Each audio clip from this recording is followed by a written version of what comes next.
Dit is de podcast van Omroep Friesland. Noordewien. Met Willem de Vries. Kom verder.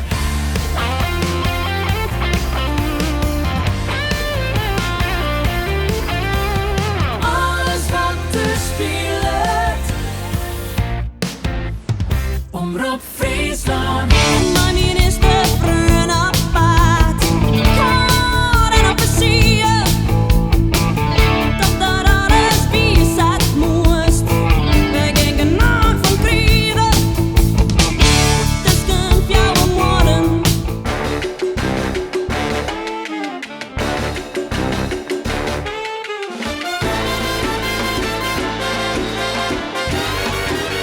Dit is Noordewien. Goeie en welkom bij Noordewien. Jullie hebben mij een bijzondere gast onder de tafel.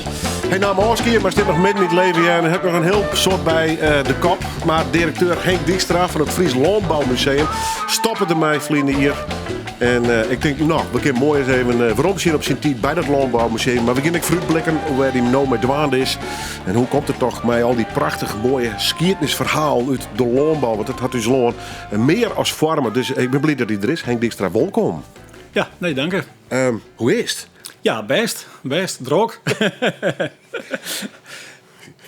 Mij wat? Nou, maar van alles nog. Ik ben bij het museum bijgegaan, maar ik doe nog wel wat putjes.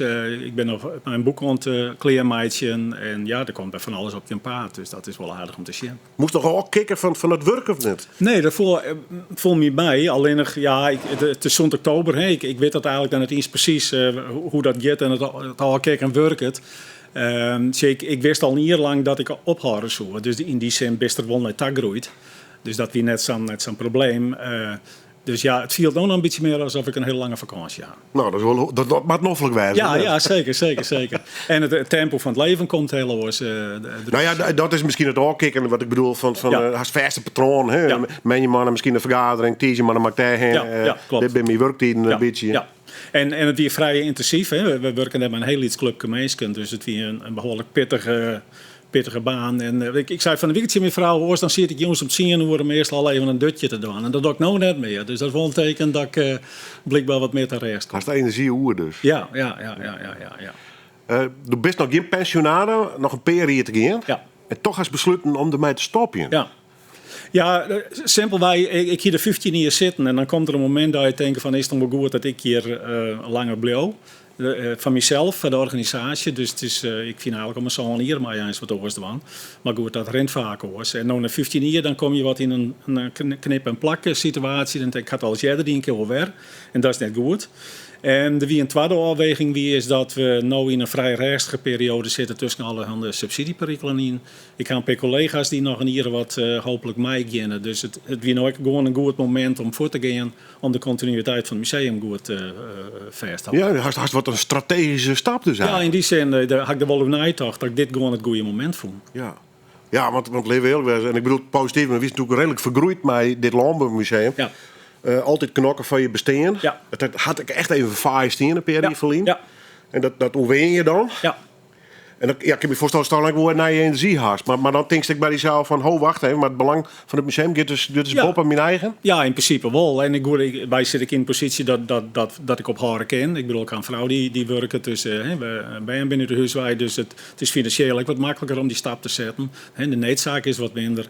En ik denk, ik ben 63, dan weet je hoe het gaat. Om je heen is wat dingen gebeuren. Dan denk ik, laat ik dat eens even wat anders doen. Ja, de betrekkelijkheid van het leven. Hè? Alsjeblieft. Ja. Ik weet niet, ik kom met de honden wel eens even heen bij het Landbouwmuseum stiert. Dat stier eerst prachtig op de vlakte. Ja. Zat het jet bij een boerenpleert, steek je dan? Ja.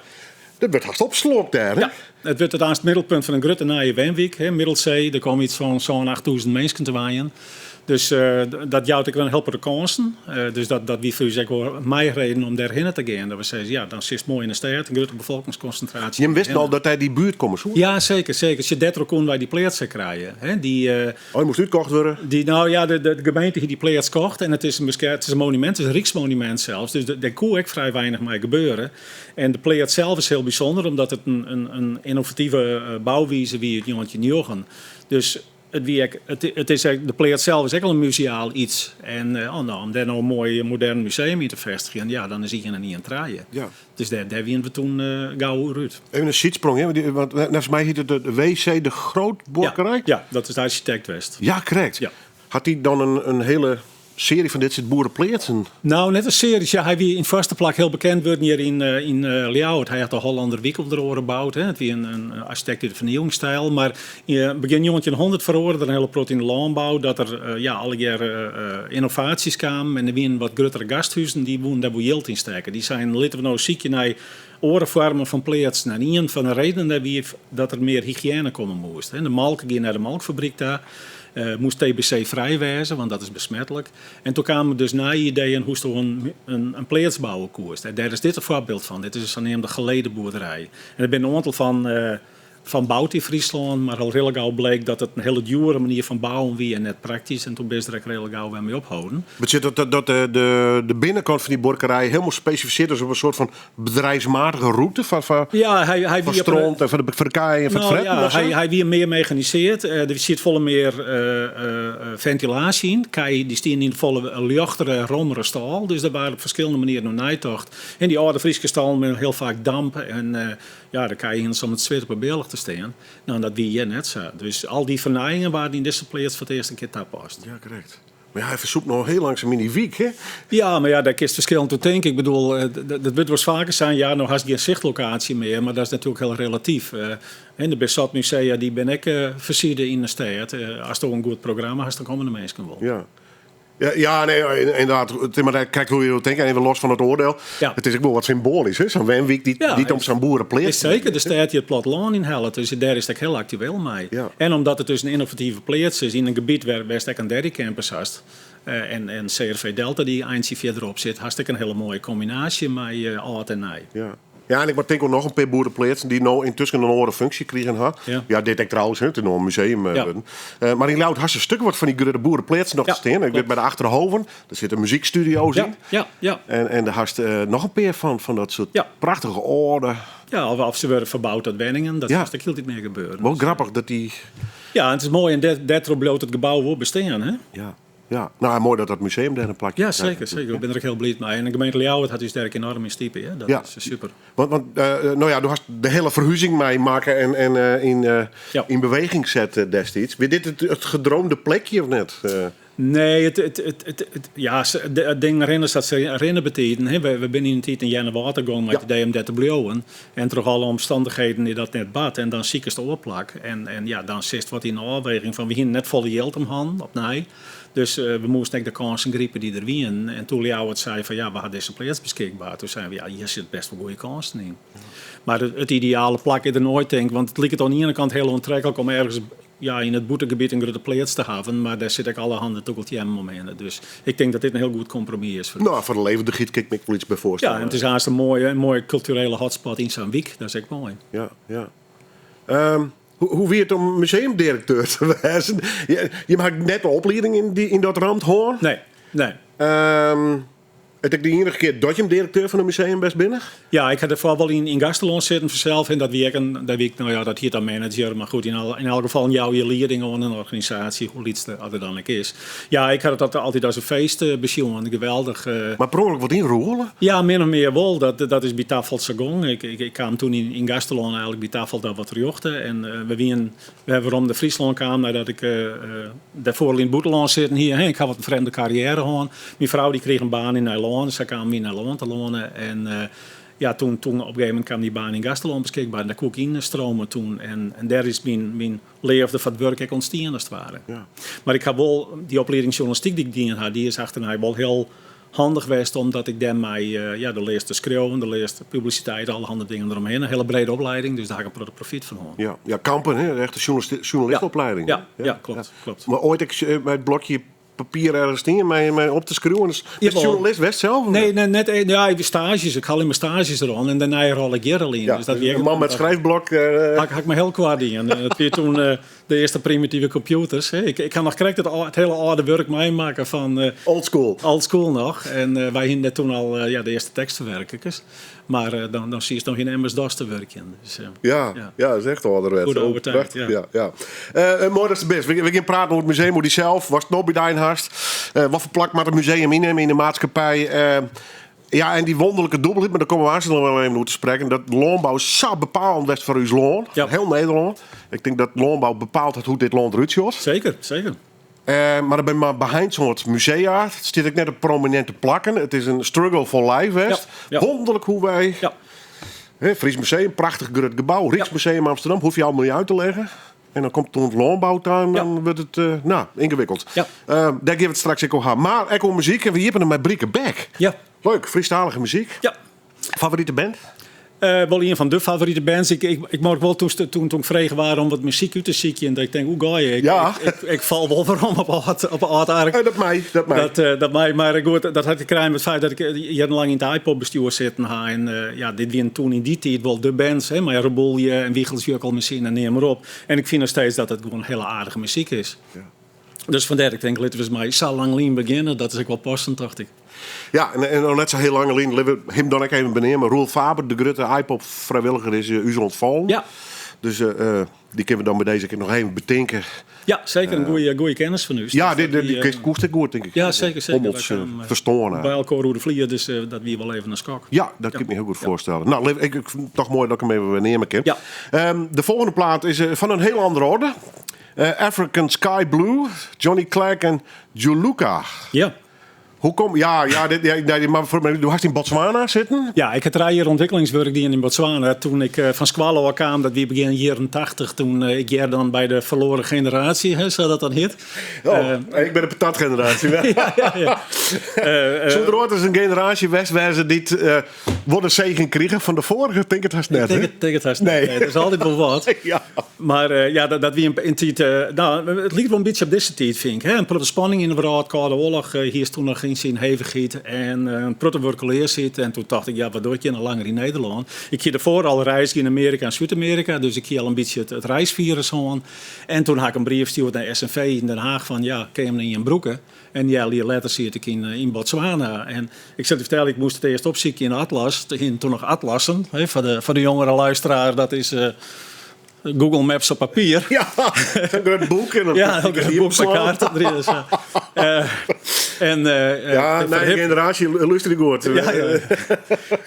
Paken Henk vertelt. Ja. Maar dus dat is van wel uit het land. En toen bleek dat dus het geen Zuid-Afrika aan te lezen. Dat was dan de tijd van apartheid.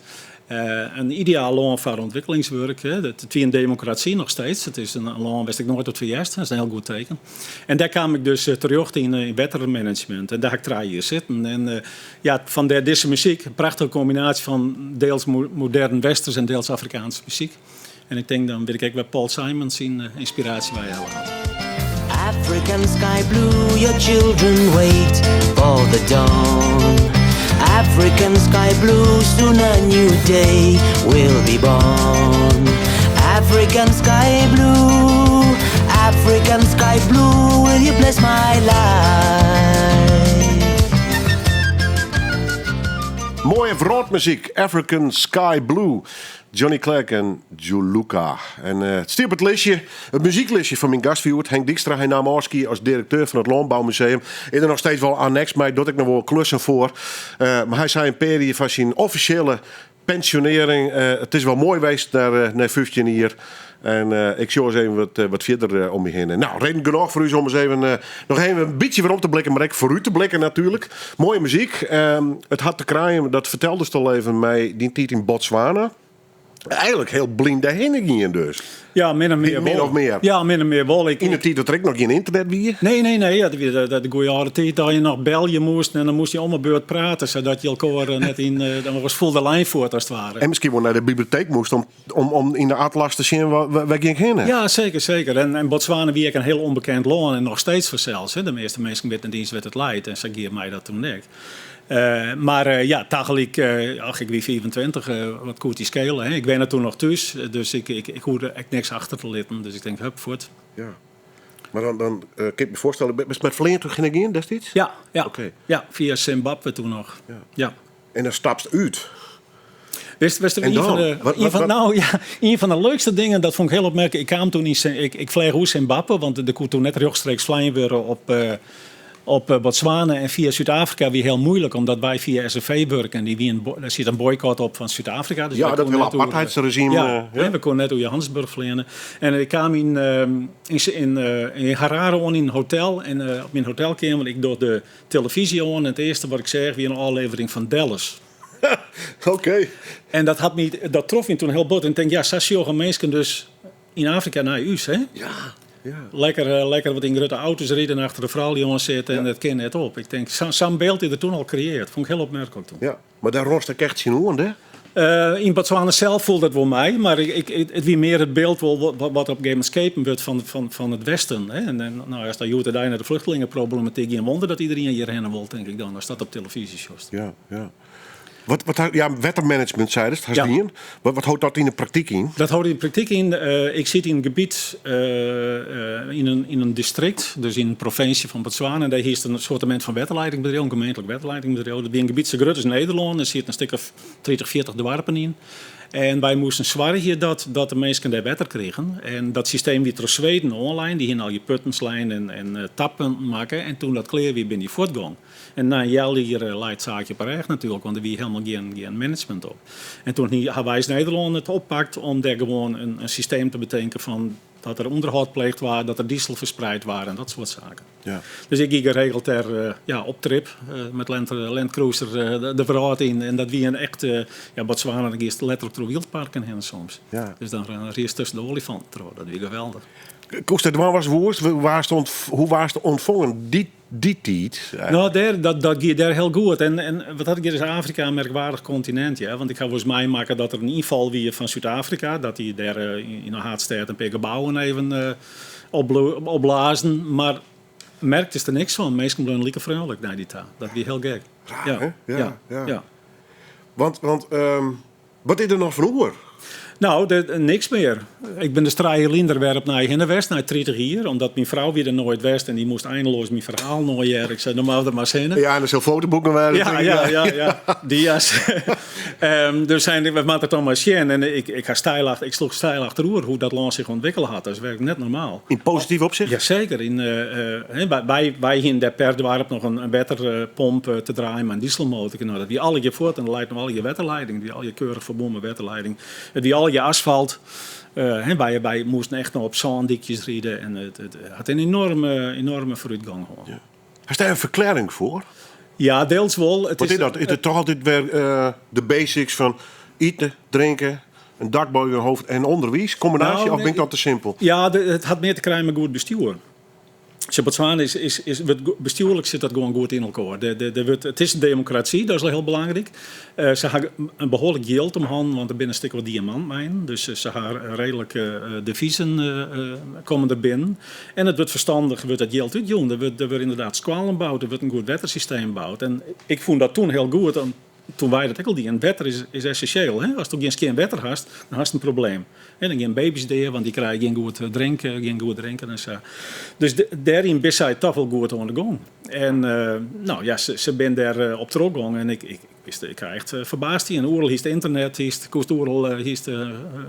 bel je mij die 06 nemen op.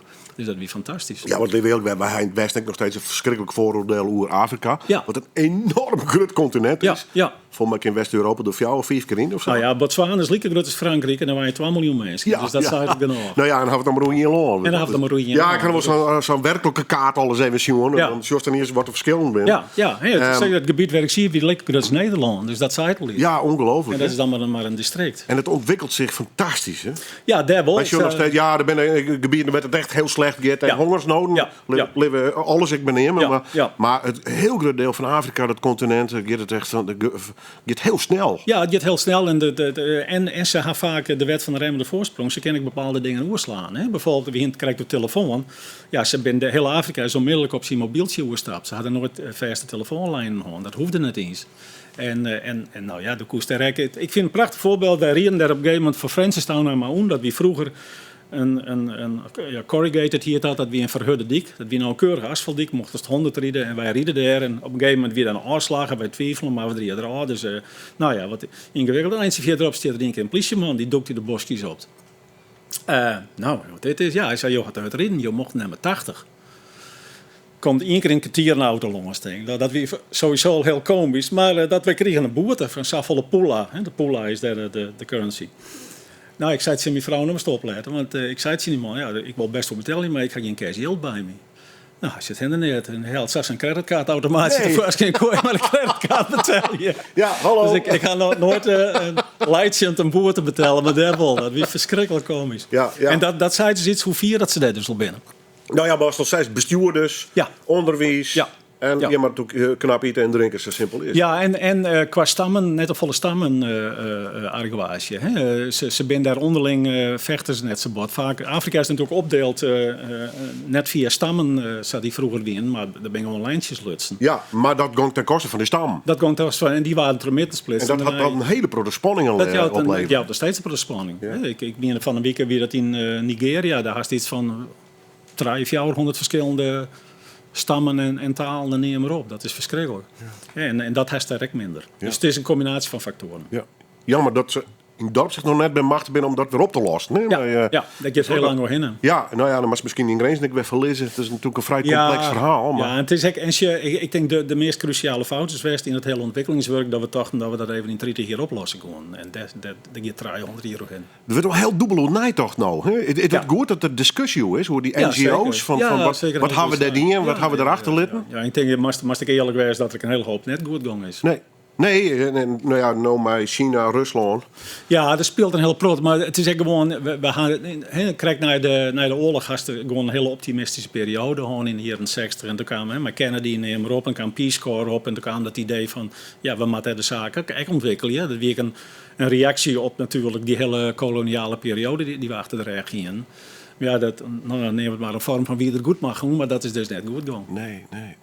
Maar goed, alles wat wel positief gegaan is maar van mijn naam zullen rekenen. Nou ja, en Dat is is een leerproces. dus positief verrast over Ja, absoluut. omdat absoluut. Ja, jaren naar datum weer eens te komen en dan zal loon te zien. Ja, daar wil eigenlijk dus juist op Oorland ik wel mis. In Zimbabwe gaat helemaal mis. Zuid-Afrika wordt ook al wel gevaarlijk. Ja. Dus dat is wel heel jammer. Maar ja, daar zitten we terug in de mate.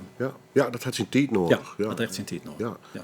Zo is de weg in de wol voor een lange periode? Of tik nou met een vrouw even snel eten per weekend? Ja, ik zou nog wel eens kortje rondbollen. Jawel. Het is, ik ben 3 jaar of zo mocht ik dan een paar keer even naar Indonesië te gaan. Daar wat putjes te doen. En Wat voor putjes wie dat? Dat wie om daar mijn landbouwmuseum, ze woonden daar toen een Nationaal Landbouwmuseum stichten. En toen hebben wij daar of ben ik erheen geweest om wat advies te gaan. En nou ja, toen kwamen daar de ideeën over Bob. Ik denk, ja, dat is wel heel leuk. Ja. Ik ben een hele andere wereld. Heel wereld, compleet over, klopt. Wel mooi berichtje naar de volgende plaat. Daniel Sahuleka. Ja. Hoe kwam die erbij? Nou, ik had dus hiervoor in Gastelon zitten, in Marenkliff. En daar hebben we een aantal exposities maken. Eén daarvan gaat trouwens op Belgen, de Belgische vluchtelingen na de Eerste Wereldoorlog. Heel boeiend, omdat er toen in een paar weken tijd 1 miljoen mensen de grens ook kwamen. Nou, als je nou het Oekraïne-verhaal had, dan had je het nog parallel nekkel weg. Ja, wij zijn neutraal officieel. Maar... Wij zijn neutraal, dus maar goed, we gingen die keuze, de meesten kwamen gewoon de grens over. Die bent toen al je opvang. Dat is heel boeiend om te zien hoe het al je gang is. Maar dat was een van de andere exposities ging dus over opnieuw vluchtelingen. En dat die Molukkers die in Gastelon te lonen kwamen in de Wildemerk. En daar hebben we toen een expositie over en daar gingen we toen muziek onder te draaien. En dat is onder andere dit soort muziek geweest. Dus aan het waren dat ik dit even uitzocht. Dalam percaya yang teguh, kasih dan cinta, mari bersatu, mari bersatu. Dalam percaya yang teguh, kasih dan cinta. Dengarlah di sana tangis dan keluh dari anak-anak yang haus dan lapar. Dengarlah. Ik hier al niks meer van hem. Ja, ik muzikaal net. Daniel Sahuleka. Ik had even naast ben in de jaren 50, hij leeft het nog. En Marie Bersatu draaien we. En dat had alles te krijgen met een uitstelling of een expositie eigenlijk. Hoe de Molukkers. Ja. Ik heb een ingewikkeld verhaal ooit. Nou ja, die meest met schandalig behandelen Ja, natuurlijk. ja. Als dat nou een Ja. schandaal is, dit er direct niet in. Maar Behoorlijk, ja. al heel lang lien. Ja. Maar het boeiende van Gastelon wie is dat het islamieten winnen. Hè? De meeste Molukkers zijn christelijk, maar toen die hele groep hierheen kwam, toen kwamen er onderling weer rekken ze deilen onder oor eten. En toen er een apart kamp kwam in Gastelon op een Wildemerk werd dus de islamitische Molukkers kwamen. Dus de tweede moskee van Nederland die stieg in Gastelon. Was die voorstel. Ja, mooi hoor. En het hier haast de eerste wijze in, maar dat hier met vergunningen te krijgen. Oké, Dus, ja. dus die bevolkingsgroep had er nog heel lang zitten. Dat is een heel boeiend verhaal. Kijk, dat is een verhaal waarin oerheid en meesken en burgers. Ja, en Het de grote stuurt politiek. En politiek Ja. en het botst aan alle kanten. Weet je? Ja, klopt. Ingewikkeld wat dat toen belangrijk. Ja. Hoe weer dat om een woordpiek? We bestaan wat een woordpiek, dacht ik, of net? Ja, drie woorden. Je gaat woorden en oren woorden. Dus men krijgt bij een woorden. Je zit in de gematigde woorden. Ja, maar ik heb mezelf nooit als een woordpiek beschouwen. Dus ik had een heel iets kort in Kalmersweg. En toen daar zie je echt tussen een woordpiek. Maar even, Heid, wie boer? Ja, Du hast middelbare landbouwschool hier. ja. Zelf geen boer worden. Nee, dat zit er bij mij net in. Dat moest in die haaf, zei ik. Hij zei op een gegeven moment, door rest mij die smarige klompen tot herheen. Dat komt net goed. En ik hier, Dat is een doodzonde. Ja, dat doe je net. En ik heb gewoon geen gevoel bij beesten. Dus ik kon niet aan een koosje en dat wat omgekeerd of zo. Dus op een gegeven moment denk ik, dit is gewoon dit moet ik niet doen. En ik zie het op een gegeven moment toen ik 21 werd, toen zei wie toen 63, toen zei hij, nou moest het weten, al bekeep je naar een plaats, want we konden daar zie ik geen perspectief in. Dus als boer was dan geven om naar een plaats uit. En ik werd de enigste zoon, want ik had 2 zusjes. Dus ik zei nee, het maakt me niet. Dus toen hadden we besloten. En toen zei hij, nou dan hou ik er aanstek bij op. Dus toen had het spul verkocht. Ja.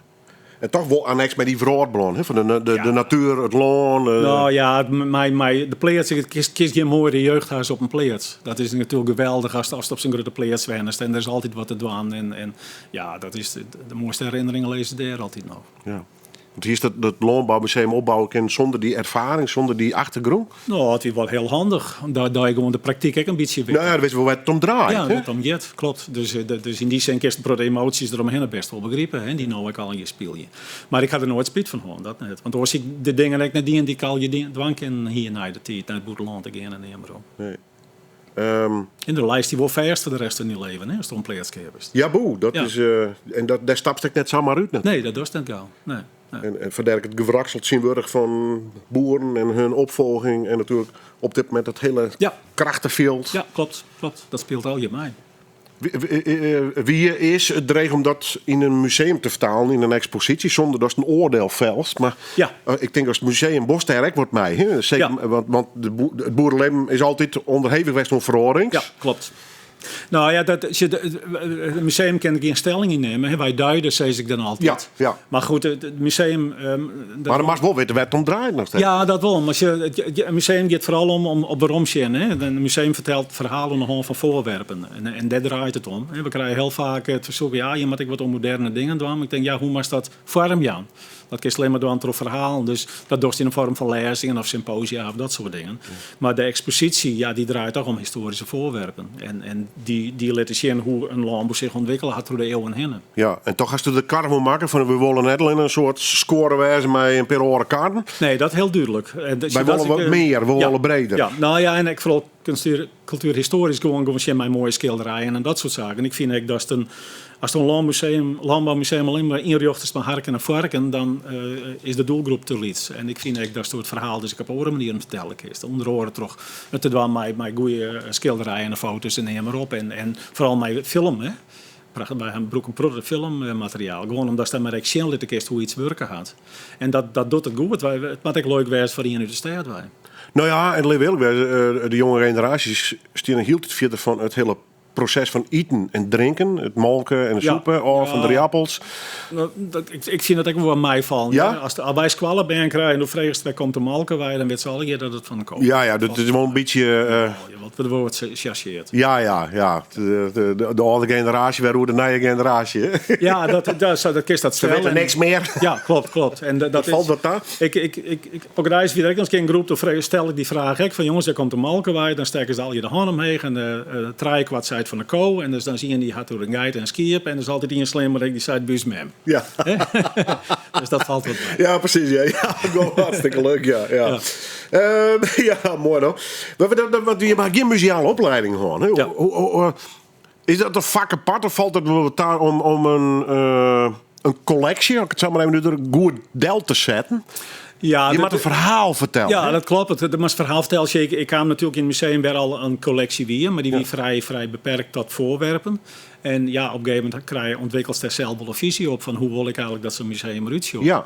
Nou ja, en pro de jeugd, ik ben helemaal, dus dan Ja. was het helemaal beleving, is het maar alles. Ja, beleving zeggen en dat nou ja, de kist Ik heb soms een woord een dooddoener worden. Ja, maar, waarom is maar hoe is dat wat is nou vertaald? beleving? En nou ja, goed Ja. zo. Maar op een gegeven moment, dus juist dat ook een proto om. Ik ga een proteïnorenmuseum rondjongen, je moet de kunst en vaak. Dan zeg je, ja, hoe bouwt je een collectie op en vooral wat was te vertellen, daar gaat het om. En vervolgens zie ik naar de diverse vormen daar. Ja. Nou ja, wij hadden zelf gekozen voor om een filmmateriaal te broeken, om onderwerpen te ondersteunen, voorwerpen te ondersteunen. En toch mooie schilderijen bijvoorbeeld zien te laten. Want er is volle meer dan alleen maar een hark en een varken. Ja, en uw loon, wil ik wezen, is voor het grootste part natuurlijk zo worden, omdat we de loonbouw en nou ja, de veeteelt natuurlijk van origine, misschien wel honderden, duizenden jaren waarin gaan mensen hier zich vestigen. Ja, zeker. En altijd dat loon aanpassen, Ja. gewoon opbrengst van het loon natuurlijk. Absoluut. En via ik net dat na de oorlog is 80% van Friesland is door de ruilverkaveling verloren. Hè? Is een gigantische klus geweest, hè? Ja, dat is in 30, 40 jaar tijd is dat hele landschap op een kop gegaan. Dus die boer had dat landschap altijd vormen. Ja. Dus dat is een heel boeiend proces geweest. En als je hoe sneller dat gong is. Hè, we leven nu in het jaar 70 naar Mansalt, zeg ik dan altijd. Nou, wat er in die jaren verloren is. En wat we nou eigenlijk mee zitten qua problematiek, dat komt al hier uit die tijd bij. Ja, want de nieuwe verordening zit, daar zit ze midden niet, denk ik. Hè? Ja, we zitten nu weer in een nieuwe transitie. Dat is heel boeiend om dat mee te maken, inderdaad.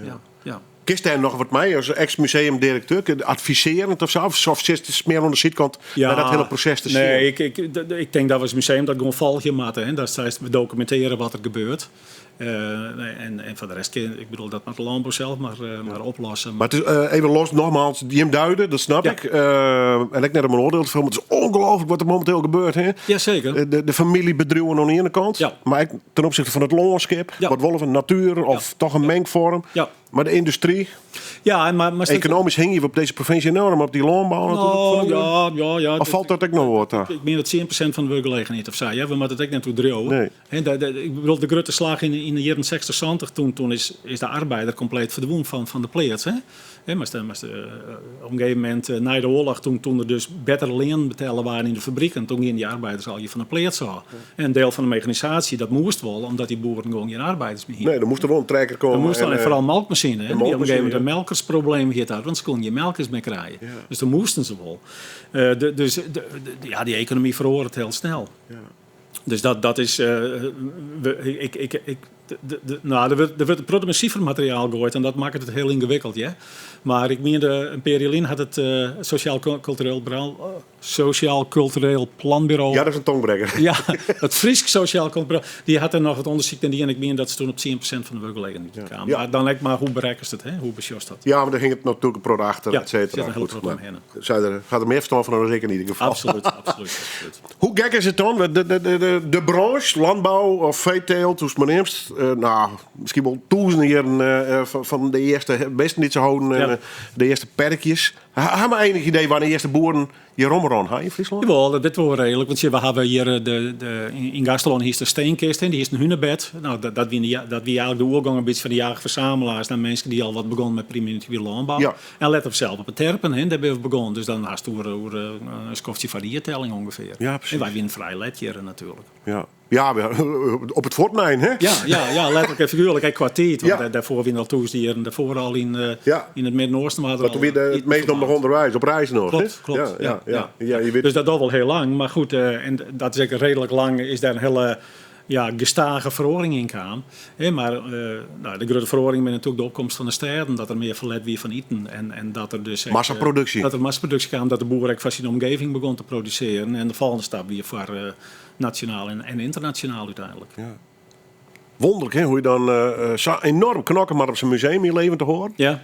Terwijl het zo'n enorme impact op je leven. Ja, dat, Hier, hard en Havenzillen. Klopt, dat is ook heel raar. We hebben in Nederland net eens een Nationaal Landbouwmuseum. Nee, wat dat vind ik heel raar is. wonderlijk. Ik bedoel, ik ben nota bene naar Indonesië geweest om daar een Nationaal Landbouwmuseum mee op te zetten. En Nou ja, we gaan hier het Rijksmuseum met Rembrandt en Ja. Vermeer. Ik neem het Ja. maar het Van Gogh Museum. Als Ja. ik kijk nog even terug Ja. in. Ja. Zelfs een Nipolov Museum in Arnhem. Ja, daar zit wel een stukje landbouw in. Maar Ja, er zit een maltfabriek onder oren. Dat is de fabriek van Van Waarden. Ja, Freya. Ja. Maar goed, die richten hun ook al veel meer op het stedelijke cultuur.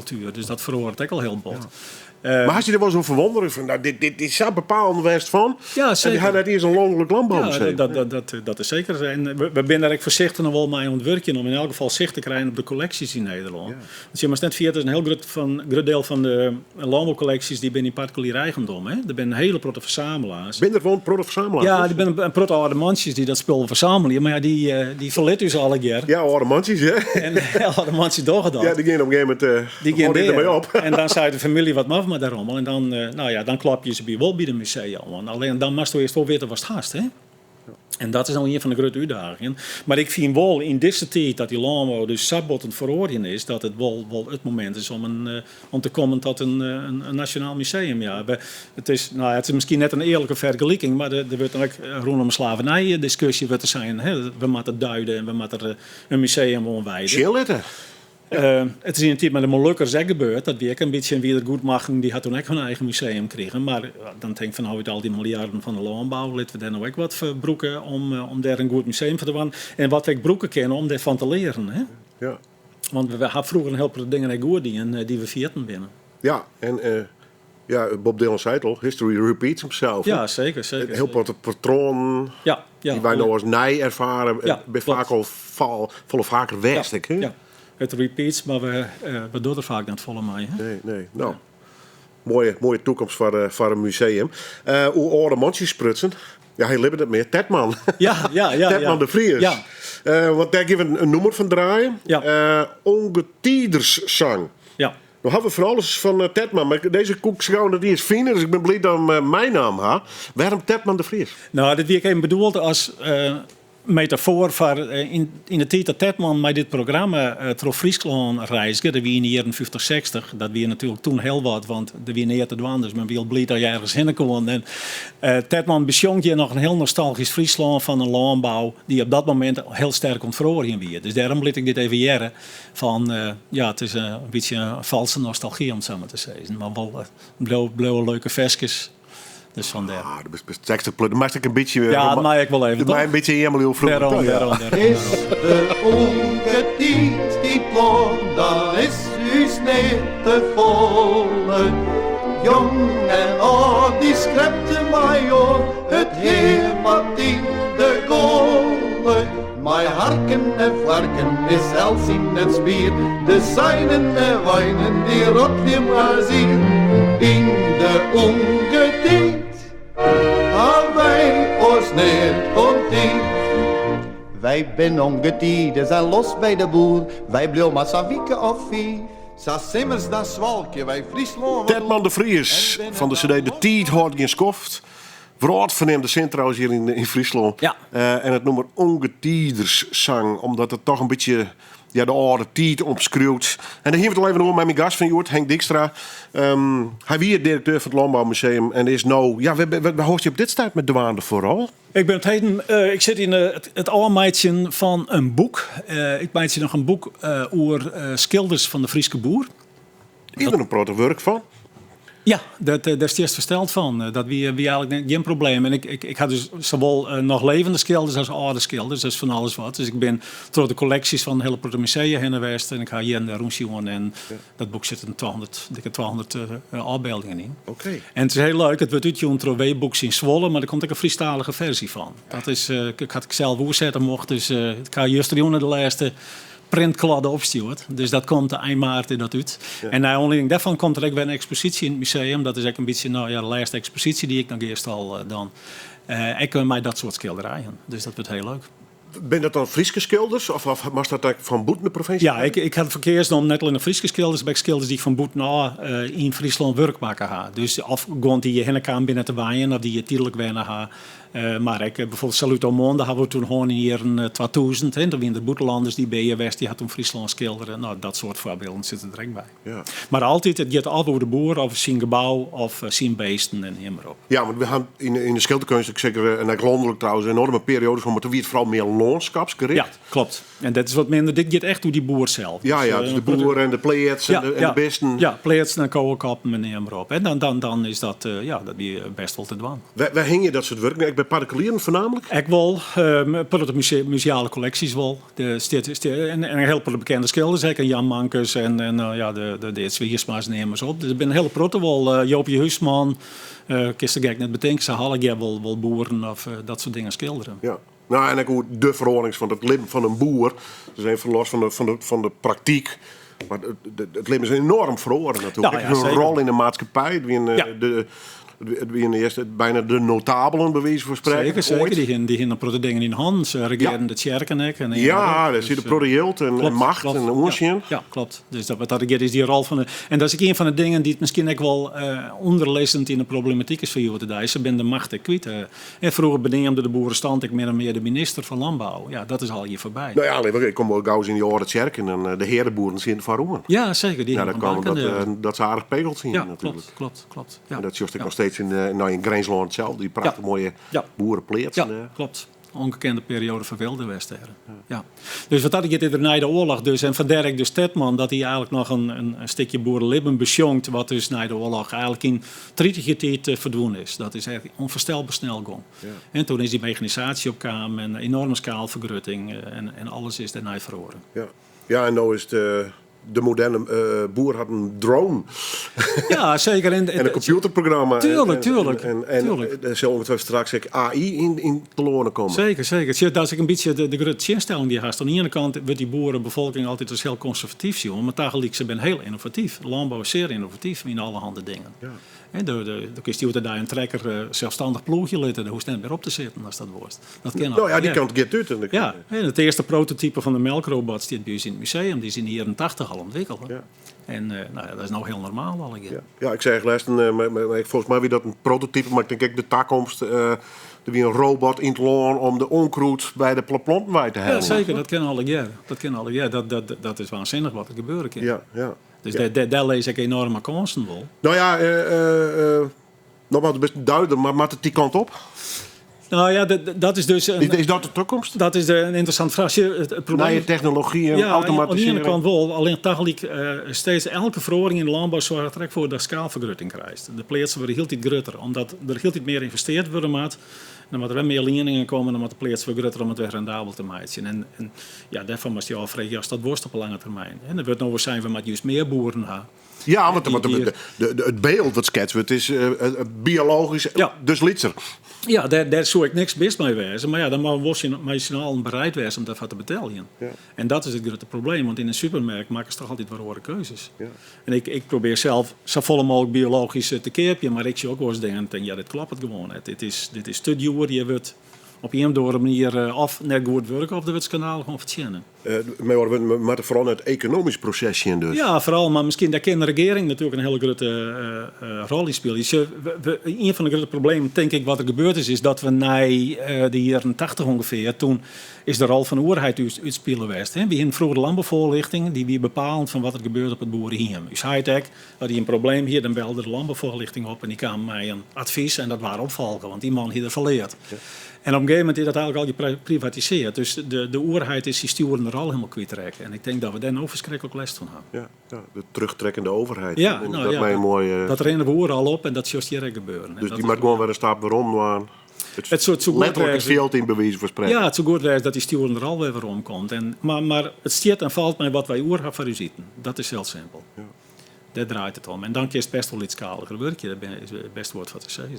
En misschien mag ze goed nadenken van hoe ver willen wij gaan met de export van uw producten. Ja, dat is gigantisch hè, wat er exporteerd wordt. Nou, dan moest ik een beetje relativeren. Ja, want Ik word altijd duizelig van de bedragen die daaromheen gaan. ja, maar er zit ook een heel grote yield bij wat net echt rechtstreeks onder landbouw te koppelen is. Er zit een protrofvoer bij in de Rotterdamse haven. Dat wordt erbij opteld. Er zit de export bij van Siet en MBM en weet ik wel, al die dingen. Dus als het dan weer omkomt, dan bloot het 10% worden. Ja, correct. De reële cijfers is weer eens wat Ik ben wel oorzaak, wat hoor. Daar kun je verschillend toe denken. Ja.